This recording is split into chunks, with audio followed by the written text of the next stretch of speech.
دا یو نظم د عنوان دی دا د هاغه وخت کیسه ده دا د هاغه وخت کیسه ده چې پښتو او غیرت و خد صدق ورولي او په سچ محبت و نه خدا شګا شګوت او نه دارنګ آلات و د ټول کلی یو حجره و د ټول کلی یو جمعات و نه ډونګرې لګول و وس خو غم واکه وړی کړم برکت د پټو لاړو چې محتاج د دیاړی کړم دا جاجوکي ظلمي نو خچانا چور خزوانې وي خاټیسې ماټیسې ګرځي نه دا پیغله وسنې وي نو دانګي کی راړې د اختیاو کہانې وي نه دا انج پیمانې وي نه بداس سندې سور وو یو تر بل غټا دي نه پزړونو کې دا اور وو دا د هاغه وخت کې صدا چې ګودر وو او چنار وو مازیګر کې بد پیغلو او منګو پر جوړ قطار وو مور د هر بچي ابي وو او دادا د هر چا پلار وو د ټول کلی یو مولا وو یو ترکانو یو هنګر وو چې پیالې یا پج بما چونو غېله مسنګر وو سقاوي مقاوي نوي د وختو یو کسبګر وو د ټول کلی درمن یو چې کېدلې بغوبلې چې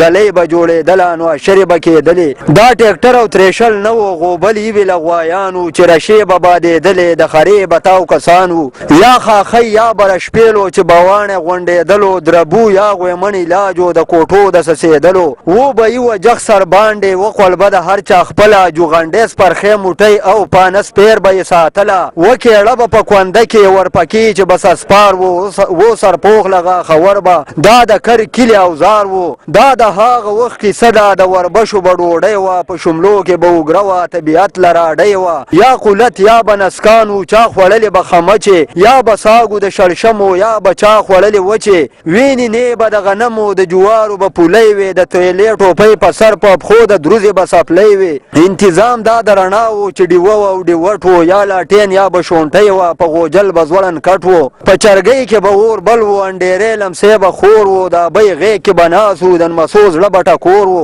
دا د هاغه وخت کې صدا چې شملې ومندانانو چې نمبر به و د جرندې ډلې ډلې بروان وو دا ډلډه غوړي هم نو غوړي و خو زیات سوچو و لنټري سیمټ چرته ټول کورونه به کچو نه قبضې داسې میخونه ځکه ورونه د سومبي و کلکولو لیول و زنځیر نو دوه تنبي و د لرګو ټول کورونه بش ساستنې او سرۍ وي چان چمبڼه و برګې وي پاس پر خاورې بونېرۍ وي دا د هاغه وخت کې صدا چې نه دا شګا شګوت و نه خو داسې ناجوړتیا وه هر سړی روغ په کالبوت و نه به څوک په چات روټه و نه به څوک تیره په تغ و سپین توشه کې د چا نه وي خو خوشحاله به پټغ و نه دا رنګین درجق و او نه داسې انډو خر و دا سړک او دا ګاډي اس خچر او یا به خر و اوس چې ګورې مشادو ته هر سړی باډا ماندل دی د دوو چرلو نه مینده د غمونو سره مل دی دا کاسیري جونه نه وي نه ځاندرې داسې بربنډې دا شادرنګې دا ترپکې دا جامې تنګې او لنډې نوې دا چنګې متارې دا لتې بمبلتې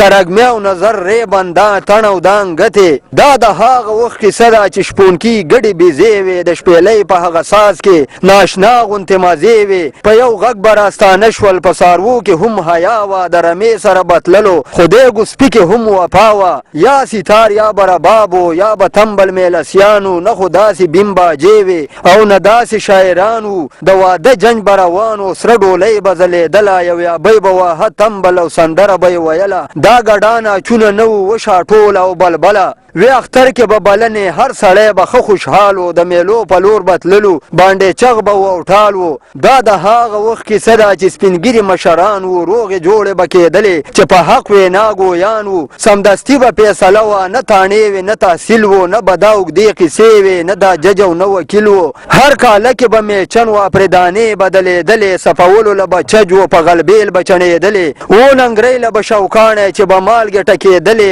دا میوې هم داسې نه وې او کوي توتان ماڼان وو وې مماڼې او ګورګورې شادانې وې او غوزان وو چې به راغللې خوړلړې نو ډالۍ به غونځاخي وو وې ډوډۍ به د سوکړکو تر میرا ساګ د شلخي وو و رواج به د ککوړو چې ماشوم به د قدم شو دعاګانې به کېدلې زه بچیه پل دې سم شو دا د هاغه وخت کیسه ده په هر څیز کې برکت و روپۍ دوه اتانیزه دا د هغه وخت دولت و اتانیز دوه چواني و ورپسې شپږ پیسیزونه درې پیسیز او بیا ټیډي وه چې کېدل پرې ډېر سیزونه لاسورۍ پیسه جدا وه ورپسې بیا نانکۍ وې پوره کار به پرې کېدلو نه دا هسې خشاکۍ وې یو روپۍ شپاړس انې وې یو انه څلور پیسې وې په پیسه کې درې پایې وې نه د لاک او کروړ قیسې وې په پیسه کې دوه دیلې وې ډېر پایا یوه دیله وه د پایې دوه کټو ډوري وو په دیله به پتیله وه دا د هغه وخت کیسه ده چې طالب استاد ماشوم و چې تاسو ته بیان کړو دغه حال ورته معلوم و ډېره مننه